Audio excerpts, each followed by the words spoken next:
Memorial University's Students' Union says international students are worried about their futures, with news that the federal government is planning to cut this province's immigration spaces in half this year. NTV's Beth Penny has the inside story.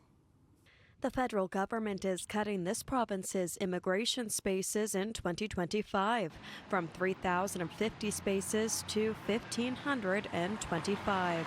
We're seeing a lot of students come up to us with absolute terror because these cuts have a real impact on what they can do post-graduation, whether they can stay in the country or not.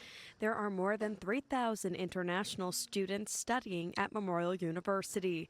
The MUNSU Students' Union says with news of the cuts to immigration spaces, current international students are worried if they'll be able to stay put after graduation. Students are really scared of not being able to get their permanent residency after they graduate or postgraduate work permit. They're really worried about having to go back home and not being able to start the life in Canada that they wanted to start. And it's really sad to see the federal government leaning into this anti-immigrant rhetoric that unfortunately a lot of the right has started and is now seeping into the federal government and their policies.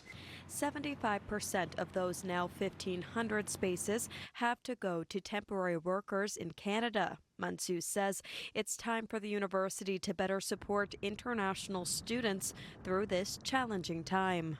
But we also need to see the university offer more direct supports to international students. So I'd like to see more bursaries towards international students, specifically more support for the internationalization office, because there are a lot of issues. You know, we get a lot of people coming to us for help when really the university should be the place that students can go to help. And so the fact that they have to come to the student union is a bad sign because often the internationalization office isn't able to provide the support that it should. Now this week, the province will hold information sessions for businesses worried about what these cuts to immigration spaces could mean for them. Beth Penny, NTV News.